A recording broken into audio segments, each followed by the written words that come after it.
Welcome back, everyone. Very excited to have you. Today, we're in a parking lot. What is this called? A strip mall? Why are we at a strip mall? Starbucks, taking care of my players. Very long day is in store for us today. By the end of tonight, I will be in Las Vegas. But for now, wish me good luck and someone good at the tables. Excited to be hopping in and playing some stakes. Been some while since I've played in the private game. Been a whole week. I haven't played too much poker. Wish me some run good. Let's go. So after a quick detour over to Tournamentville, I find myself back in the streets I'm more comfortable with, the cash game streets. All of that to be said, we are into this game for 2,500, playing the 5, 10, 20 game here that I run at the private room of the Lucky Lady. If you guys are ever interested in playing, you can definitely hit me up on Instagram. But outside of that, this is the very first hand of our session and the first hand of note, and it's already going to be an absolute fireworks show. I looked down an ace-queen off here from under the gun. I raise it up. Next to act calls, and then the small blind, a very aggressive player, decides to 3-bet to 300. Out of nowhere, the straddler comes along with a cold call, and the action's back over to me. The only thing I can think about right now is the fact that there's over $700 sitting out there to be fought for, which is almost 20% of my stack. To be quite honest, the only thing I can think of beyond that is getting this money. I think that a 4-bet can definitely be in order for honestly sometimes value. I can get sometimes called off by worse hands, or at least hands I'm flipping against. All that to be said, in a game this action packed and ridiculous, let's go for it. I decide a 4-bet jam all in, a big bluff, maybe we can get called by worse, and then something odd happens. The opponent to my left, who I just was assuming to be snap folding, thinks about it for some time, and a little bit of time turns into a lot of bit of time, and a lot of bit of time ends up turning into a call. The small blind and the straddler end up getting out of the way pretty quickly, so it seems like we were kind of along the right idea here, but here we are in an over $5,000 pot already. First hand of the day, and here we go, needing to suck out against pocket queens. Next to act, played that really interestingly, and here we are getting played like a fiddle. Running the board out 2 times, the first board comes out king 10-4, gutter ball here, and an ace will do it for us. Turns a 7, and the river's a deuce, we don't get there. The second board comes out 8-5-4, turn 9, and then the river ace from space is a miracle, but not for me, as it comes bringing the 4th spade, which my opponent has one of them as well. First hand of the session goes down in flames, down $2,500 immediately. What else can go wrong? So that first hand might not have gone our way, but we're not one to back down from a fight. And this next hand, I'm in the cutoff and I raise 10-5 suited to $60. The button decides to 3-bet its set opponent from that last hand that slow played us with the queens. With the action back over to me, my hand sucks. There's no excuse here, but I'm feeling frisky. I go ahead and make the call. The flop comes out 8-6-5. Definitely a board that's going to honestly favor me as the raise caller versus my opponent here. So when I check it over to him, I'm already thinking way ahead. If he c-bets, I'm definitely going to check raise here, and if he checks, I'm going to bomb the turn. When I check it over to him, he throws out a small c-bet, to which I give him the middle finger and immediately raise it up in his face. He doesn't like that and utters that he should have checked it, but after a brief moment, he decides to lay his hand down, and good for us, getting on the board early, even if it means we're still down a lot of money. Things change quickly in these sessions, and in this next hand, I'm in an early position with a pocket pair. I decide to raise it up here, and then the middle position player calls, and then the action's over to the big blind, who decides to 3-bet to 400. Nice chunky sizing here, but with a hand as good as 9s, I'm not folding. I make the call, and the middle position player folds. We're going off to a flop here that comes queen at 10-4. With the action over to my opponent, he decided to throw out a small c-bet of 225. At this point, I think I should be over with the hand, but in real time, I just think my opponent can have a hand like ace-king or ace-jack. I don't love my call here, but hey, it is what I do. We're going off to a turn card that comes at deuce of spades. When my opponent checks it over to me, we got to make the most of the crummy situation we've left ourselves in, but I decided to check it through. Playing this cautiously, the river card comes out the 5 of spades. So, not a whole lot changing here, but when my opponent decides to bet out 750 for not too large of a sizing, I think about it for a while. I go deep into the tank, and I'm just trying to figure out what the heck my opponent can have. I think king-jack, ace-king, and ace-jack are all very plausible bluffs for my opponent to have. And outside of that, I just don't think my opponent, who is very aggressive, is going to be checking back the turn when he has any queen. I think queen-jack, king-queen, and ace-queen are all going to be hands that he decides to value bet. So after a long tank, I just don't think he ever has a queen, and I don't think he's going to be value betting a 10. I decide to throw in the hero call. Our opponent shows ace-3. I show my hand in confidence, and then it hits me. I just got runner-runnered. God dang it. Once again, we've got some limpage here from early position, and the cutoff decides to isolate to 100. The button, the big blind, decide to make the call, and the action falls on me here in the straddle, and I look down at ace queen. Earlier it did not help us, but in this time I think we have a clear spot to once again squeeze. Against these players that have been hyper aggressive, this is a great spot to do it, and the price, I guess it's up for debate, but again, we got to make it bigger to not have these guys come in with their absolute rando hands. So I make it 600. The initial raiser decides to 4-bet jam, having us covered. And with the action back over to me, I put a third of my stack in there. Looks like I'm going to have to call off here and hope he has jacks. If not, we're running it twice. A $4,500 pot. Here we go with ace queen once again. The first board comes out 6 deuce 4, turn 4, river 10, leaving us with ace high. And the second board comes out 8 7 3 deuce jack on the river. Not a single freaking pair to show for anything. I'm pretty demoralized here until I flip over my hand and my opponent nods that it's good. Did someone say action? Because what is going on here? Well, this is going to be something that I haven't talked about in a while, and that's going to be the Chat Pro hand of the day. It's been a long time since I've done one of these, but this will go down in history as one of the worst hands played in my life. There's quite a few people here. There's a raise from someone, and like 4 people call. I'm one of those 4 people in the straddle with pocket threes. We're going 4 ways off to a flop that brings me middle set, 8 3 deuce. At this point, the action ends up checking through. The turn card improves me to a boat, as if flopping middle set wasn't good enough. We have what feels like the effective nuts here. When the action checks over to me, I decided to go really big here. I go about the size of the pot, betting 300, looking to get value from all 8s, as well as other random holdings, over pairs that are slow playing it. And by some miracle, I end up getting called in 2 spots. Again, there is a backdoor flush draw out there, so I'm hoping somebody has a flush draw that comes on the river.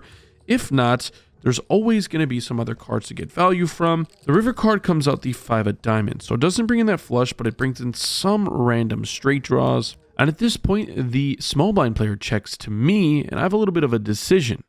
In real time, I'm thinking about quite a few options, but then I decide to just check it over to my very aggressive player that is in position. If he has an 8, he's definitely going to go for value, and he's probably not going to be able to fold to any of my raises, as my line makes absolutely no sense. But when I check it over to him, he pretty quickly checks back. And right now you may be asking, okay, you missed some value. I mean, whatever. I mean, it was pretty badly played, but there is more to this story. I showed on my hand, and immediately everyone breaks in laughter as the opponent from the small blind flips over pocket deuces. Do you know how hard it is to boat over boat somebody in poker, having this much money behind? This should have been a $15,000 pot, and somehow, some way, we barely beat $1,000. Oh my god. This following hand takes place against an opponent that we've definitely battled with in the past, Mr. Nate Hill from FaZe. I decide to raise King 10 of diamonds here. The button decides to make the call, and Mr. Nate Hill in the small blind decides to 3-bet it to 275. I make the call here, as that seems pretty obvious. The button folds. We're going off to a flop that comes out Jack 5-5. On such a dry board texture, he decides to throw out a small c-bet of 175. You've got to be floating at some percentage, and it feels like a hand that is 3/5 of the way there to a royal makes sense. I go and put in the call here, looking to improve, and improve we do. The turn card comes a miraculous queen of diamonds, improving me to an open-ended straight flush draw.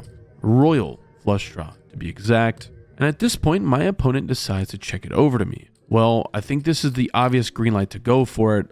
All of this equity and all of this beauty that my hand may have, at the end of the day, it's only king high. Getting somebody to fold any hand at this point is probably a good deal, so I go ahead and bomb it for 1,000. My goal here is to set up a river jam for about 2,800, which is what I would be having left in my stack, and my opponent eventually decides to make the call. We're going off to a river card that comes out the 6 of hearts, so we don't improve, which is obviously not fun, but when my opponent thinks about it for a second, he decides to throw out a blocker bet of 1,200. I really don't know what to make of this, to be quite fair. It just doesn't represent a whole lot of anything. There's a small chance that my opponent can be doing this as a high-level play with some boats, queens, jacks, for sure. But I just I just don't understand what it is. Maybe he has a hand like pocket aces, and that's the only hand that I think I can get to fold if I jam here. But in reality, when he blocker bets for what is technically near half of my stack, I just don't think going all in, I have enough of fold equity. So I go against my initial gut reaction to just jam, and I just decided to give this one up. He would later tell me it was a good fold, so either way, here we are. Once again, I find myself with a premium from early position. After I look down a big slick and I raise it up here, the button and the small blind make the call. We're going 3 ways off to a flop that's not so great as it comes 9-8 deuce. Action checks to me. I decide that at this point, I'm going to be representing aces or kings here. I've been playing fairly passive for the most part on some of these flops from hands that you guys haven't seen, as I've just been check folding. So it feels like a good spot to go for it. If I can hit an ace or a king, I can really turn up the pressure. I c-bet for 250. The button folds, and then the small blind comes along. Working off to a turn card that comes the king of spades. Brings in a backdoor flush draw and obviously improves me to top. This is exactly why we wanted to size up on the flop, is for the times that we hit a miracle king on the turn. Once again, my opponent checks it over to me, and at this point, I decided to throw out a massive c-bet or double barrel for 750. Looking to get non-believing hands like 9x and obviously Jack 10 to make the call. But after quite a bit of thinking, my opponent decides to make the fold. Once again, missed out on some value there. Maybe going a little smaller makes some sense, but in reality, I was bluffing earlier big. It's probably a good idea to start betting big for value as well. By this point, the session is completely off the rails. The $40 straddle is pretty much mandatory, and the action starts off with the button raising it to 100. I'm in the small blind, and I look down at an ace-9 of spades. Pretty easy hand for us to go ahead and throw in the old 3-bet, which I do to 400. The button calls, and the flop comes out 10-10-8. Pretty dry board texture here, and with the action starting off on me, I throw in a small c-bet of 250. Oddly enough, my opponent decides to throw in a little raise for 750, and I just start to think. And think I do. My opponent is honestly fairly snug, so I don't really expect him to be blasting off very often, but I think that my opponent can just be trying to get one over on me in a spot like this. It's a pretty dry board texture, and I'm going to have a lot of hands that just c-bet and fold. But with a hand like this, I can make some backdoor things happen, some backdoor straights, some backdoor flushes, and more than all of that, ace-high can still be good. There's a small chance our opponent's doing this with a hand like queen-jack or jack-9, so I make the call. The turn card comes out looking like a brick to me as it comes to 4 of diamonds. And when I check, my opponent checks fairly quickly. We're going off to a river card here that comes a 6 of diamonds. Once again, just doesn't change too much. I check it over to him, and he eventually decides to check it back. And he shows 9-6 of hearts. Oh my god. I mean, what the... That was fairly unfortunate for us there. And once again, a pot that could have been ours just isn't today. All of that is going to come to a quick hand to go over here at the end of the session, where we play our favorite thing to do here, which is a double board bomb pot. And to save you guys a long story, let's make it short. We end up flopping the absolute nuts when we have 8-7 on one board, which is 8-8-7, and on the other board we flop ourselves an open-ended straight draw with the 6-7, the 7-8. We have a lot of cards that are connecting. Anyways, we end up getting it all in 3 ways, and by some miracle, our opponents have a combined 1 out against me on the top board for the straight flush. Our opponent is screaming for the 5 or 6 of clubs or whatever it is, and of course, it comes just that on the top board. But by some grace, the 6 of diamonds comes on the bottom board, improving me to the nut straight. We now can only chop at best. The top board comes out, changing nothing, obviously, as the straight flush is good there. But on the bottom board, after a bunch of asking for the board to pair, it does in fact, as it comes to 10 on the river. Unfortunately for us, this session from hell just got worse and worse and worse, with the 2 biggest factors being fairly playing bad and running fairly bad. Things just went from bad to a hell of a lot worse. All of that to be said, I'm obviously happy to be here. Things could be worse. Hard to believe it, but hey, at least we're healthy. GG's to you, gentlemen. Hopefully the next one. I can do this with my eyes closed. It's too easy. Too easy. I can do this with my eyes closed. So, obviously, a tough day today. We got raped. We're into the game for 55 and out for 225 or some shit, 235. I don't even remember. But yeah, just could get nothing going. First hand of the day, literally the very first hand we sit down, we get stacked. Ended up building it back slowly. You know, we like to see that. And then just catastrophe after catastrophe. Massive spot worth of threes where we just missed a ton of value, just not even betting our hand on the river. Yeah.